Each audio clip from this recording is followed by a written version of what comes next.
Please put your hands together for Bobbie Ann Mason. Thank you. I'm so happy to be here again. This has turned into a wonderful annual gathering. I'm just going to read a little story I wrote a couple of years ago. It's not in any of the books. It's from a journal called Plowshares from last year, I think. And it's called Kittens, 1974. The day Judy had kittens, Carl Bernstein came to my house. The veterinarian had called it hysterical pregnancy. Sometimes a cat will think she's pregnant and bloat up, but it's all in her head. The vet was so definite about this. 2 of the kittens were white and 1 was a calico. Carl Bernstein didn't seem to know much about kittens, and I was in a dither because I had 4 people coming to meet him. I named the kittens Bilbo, Bubbles, and Alice. That was 1974, soon after Nixon resigned. Bilbo lived to 1995, just short of his 21st birthday, September 19th. I always remember the date Carl Bernstein came to my house because it was the cat's birthday.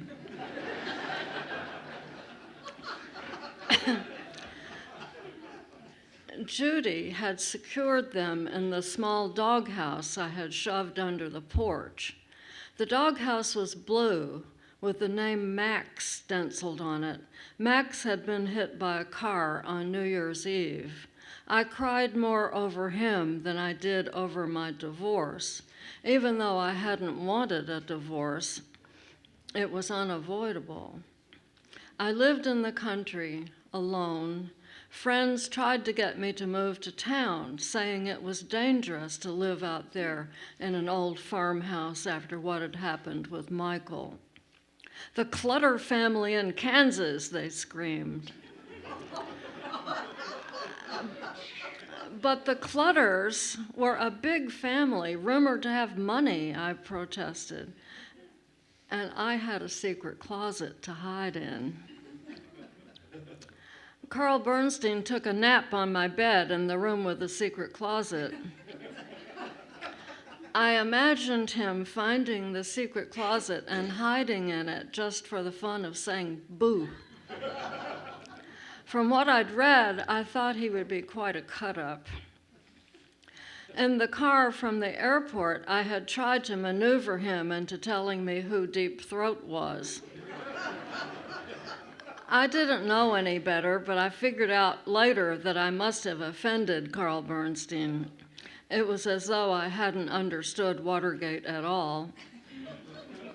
And Deep Throat's identity would have meant nothing to me. Judy kept sneaking inside, flinging off her newborns. In the kitchen, I had an array of cold cuts and some salad and unsliced bread from a bakery. There was pastrami, tongue, and roast beef. I didn't eat meat. I snipped off a bit of tongue for Judy, who was ravenous. I gave her milk, and then with a bowl of dry food, escorted her back to her sudden family. I told myself that I was not hysterical. Carl Bernstein couldn't sleep. When the party began arriving, he trotted downstairs. I had invited a journalism professor and a political science professor. I had fetched Carl Bernstein at the airport and was responsible for getting him to his lecture. I had never done sophisticated entertaining before, and I soon realized that I didn't have enough cold cuts. Carl Bernstein wanted more cold cuts, and there weren't enough. For a moment, I considered 9 Lives liver pate.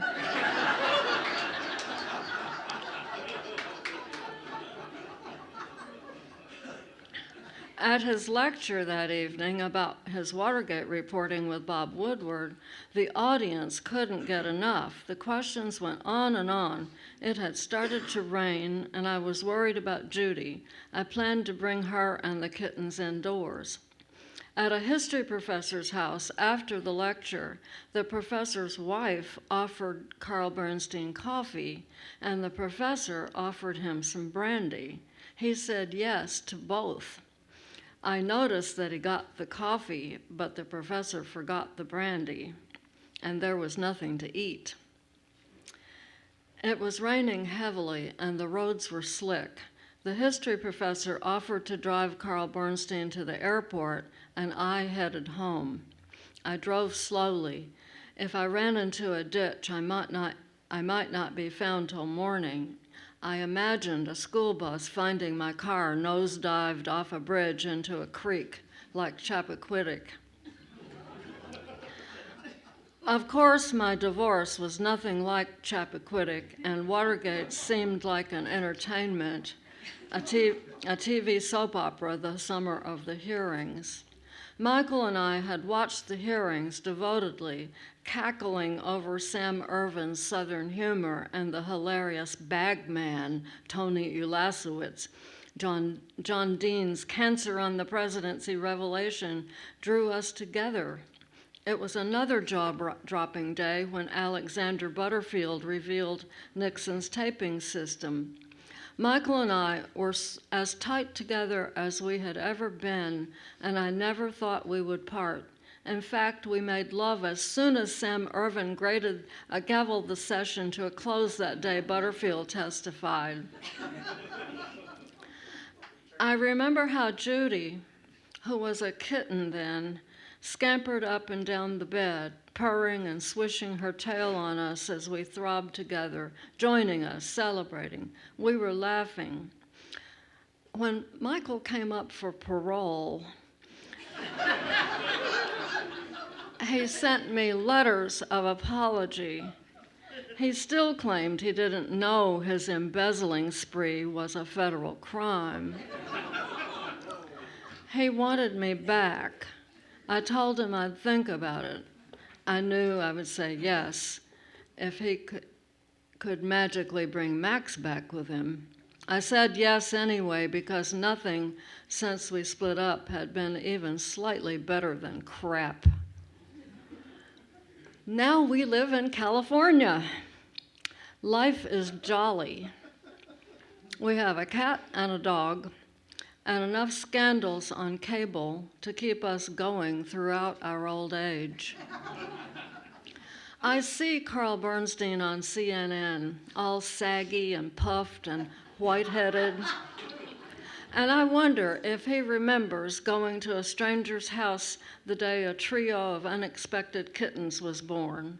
All these years later, I am still thankful that I did not name the kittens Woodward and Bernstein. Some things you just know not to do. Thank you.